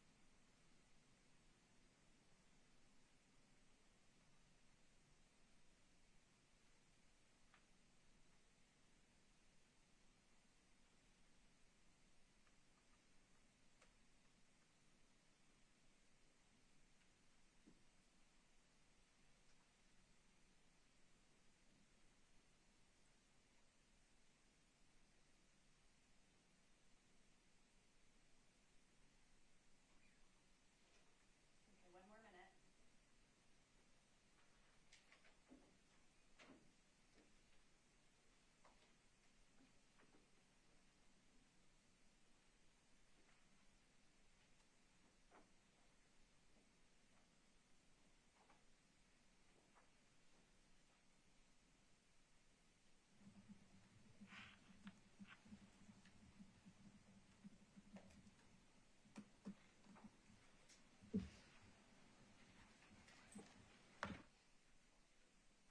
Okay, I'm going to bring us back together, and we're just going to go around the table, and I want you to only say one. So one of the values that you had. If you had that value that somebody says on your list, go ahead and cross it out. And we're going to go through an exercise of capturing all of the values while we go around the table. Remember to turn your mics on for our audio guys back here. So we're going to start today with our new chair, and then we'll go around the table this way. So Walter, if you'd like to kick us off. How about inclusion and diversity? Okay, tell me why you chose that one as your number 1. Because I'm diverse and I want to be included. And anybody else have this? Great, a lot of people. Same reasons? Great, okay. Keep moving around. So the one I have on here is equity, and I think that that is distinctly different from inclusion and diversity. And when I think about equity, I mean mobility outcomes that actually work for all audiences, no matter what, no matter who you are, where you are, that it works for you. I also had equity, and I had it in the thought of like treating all road users with equity. You know, our road projects so much focus on people who are driving. We want to make sure we're treating pedestrians and cyclists and transit users in the same regard that we're treating drivers. Did anybody else have equity that's not matched over here? I wrote accessibility, but I meant equity. I just used the word accessibility as a more literal, I think, framework, but also as well as from an inclusion standpoint. I did exactly that too, actually. Okay, great. Anybody else? Okay, same. Okay, so we've got equity where mobility outcomes for all, equity for all road users, and accessibility, equity through accessibility for all users. Okay. Okay, keep moving. I had down That I wanted to see collaboration across the public and private sector to maximize the impact of our projects. So thinking about the investment on the public sector side, but then also what the private sector can bring in on issues like affordable housing, open space, business development. Okay, who else, anybody else have something similar? Okay, Clay, what'd you have? Speed and efficiency. We know what the plan is. The public knows what the plan is, and we have to build it. I also framed it as efficiency, wanting to make sure we're getting maximum value for the taxpayer for the stated goals. Okay.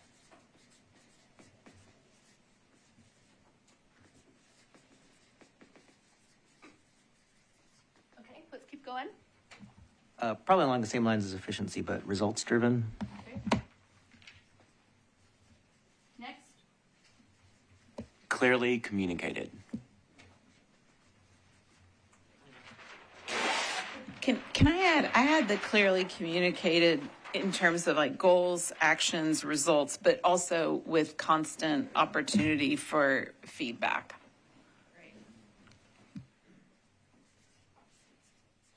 Are those two separate for you? That's a good idea. Thank you. I mean, for me, the clearly communicating always has an opportunity for people to give feedback. Because communication is what? 2 ways. Okay, great. Next. Yeah, we'll do everybody. Did you get yours in? The feedback? Okay. I will also add just improving quality of life. Like everything we need to do needs to have a clear tie with improvements to quality of life. Okay, Michael? I'll add reflects the Nashville culture approach. Great,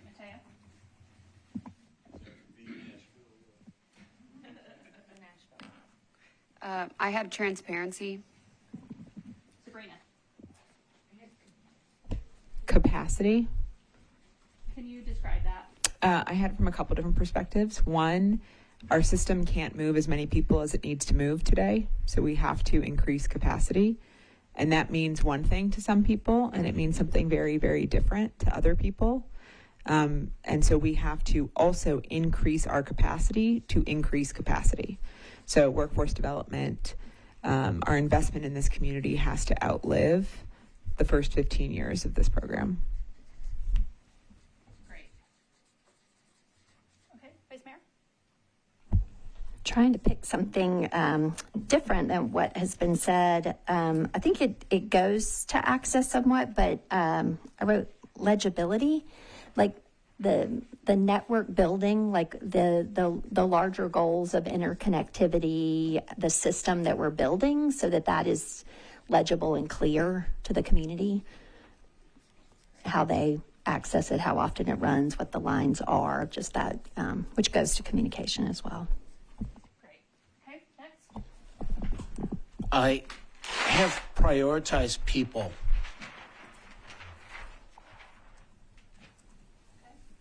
Go ahead, Morgan.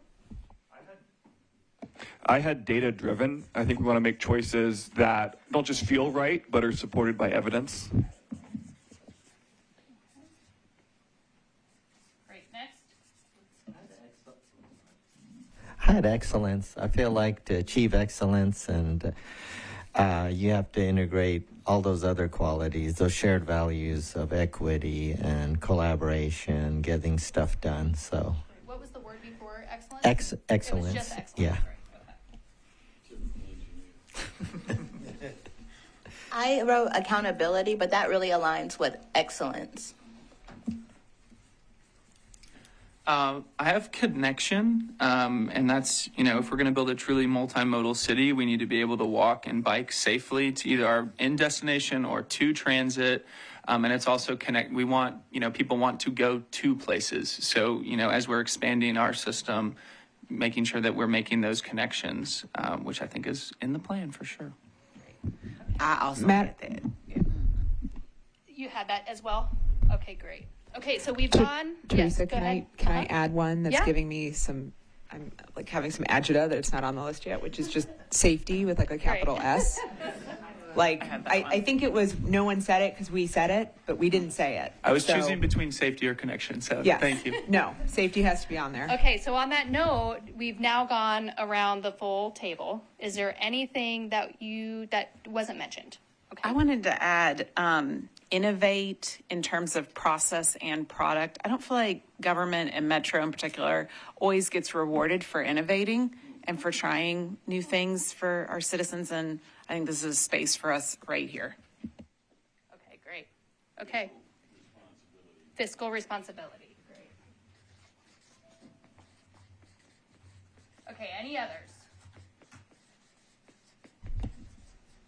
I had opportunity.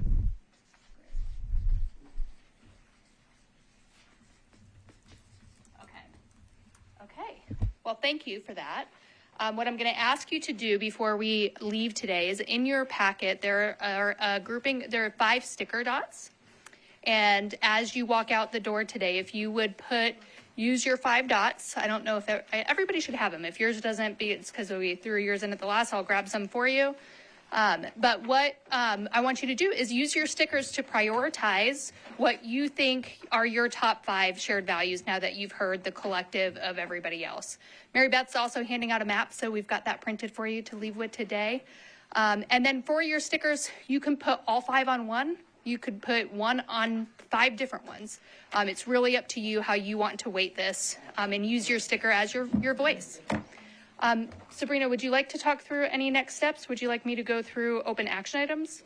Okay, a couple of things, open action items for today. We've got a couple of edits to make in our bylaws. So for example, we're going to update 5.A and 3.D. We're going to make sure we do have consistent language from must or shall to may. We're going to add the chair to the decision making in consultation with the CPO for ad hoc meetings and subcommittees. We will be changing the language on 3.D from establishes to setup, from setup to establishes, and we will get the language right as mentioned by Ashley earlier today. We're also going to be looking at other updates to the bylaws for the future, including some defining the appointments and when that occurred in June, making sure that's clear. Looking at the staggering roles and defining the staggering roles and the criteria around that. We will formalize and operationalize the Roberts Rules of Order with some clarity around the majority and the quorum. And we will be looking at other voting requirements clarification, considering the motion or the comment to remove ballot voting. And then we will be committing to pre-scheduled meetings throughout the year with materials sent in advance of the meeting so you can see the full presentation. Did I miss anything? Yes. Thank you, Walter. The consideration of a secretary. Yes, that's right. Did I get that up there? I did. Yes, it is there. Consideration of a secretary on the rolls. It's documented. Okay, that's it. Thank you, Sabrina. Thank you, everyone. Any last thoughts, comments, questions before we? Okay. Maybe I'll just, as a point of privilege, take a moment to say it's hard to believe that I've been here for about 6 months. Some days it feels like it's been 6 years, and some days it feels like it's been 6 days. But one of the things I've appreciated about each of you is that you have each found a way to be sort of a very special part of this work. And whether it was a conversation in June telling us your story, which we started with, or sitting next to you on the bus during a tour and hearing from your perspective why your Nashville either did or did not look like the Nashville we were driving through, or today to see the way in which the detailed and passionate way we look at all of the work that's before us. I feel very, very fortunate to not just have walked into an incredible team, but to walked into an advisory committee that so represents the people of Nashville and of this work. It is rare that you have this opportunity, and I've gotten the question a lot, like, why Nashville? Why here? Why'd you do this? And every time I talk about how the stars have aligned. And this is a really special moment. It's a moment people fight for decades for. It's a moment that Nashville has fought for many times. And so this will always be the inaugural advisory committee on Choose How You Move. And we did a lot of things for the very first time this year. And it means that we've taken a little extra time to get it right. It means that we've learned along the way, but it also means that we are doing that thing that everyone asked for. And so I feel very honored to be a part of this work and to have each of your guidance and counsel and representation as we do this. I know that I speak for our team when I say we are always here for your input, for your guidance, for your help, and that we will continue to share in our successes and come to you with our needs over the coming months. I hope everyone gets some rest and rejuvenation over the next couple weeks. 2025 has been a bit of a bear. And may you have time with the people that you love the most and come back to 2026 ready and excited to drive real change and real progress amongst our community. Thank you very much.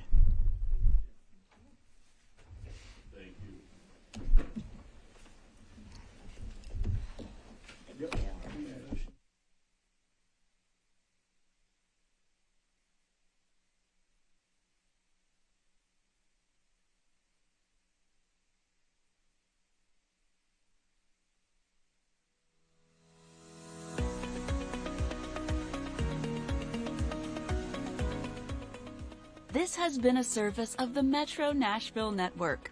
If you would like to see this presentation again, or for more information on this and other programs, visit nashville.gov.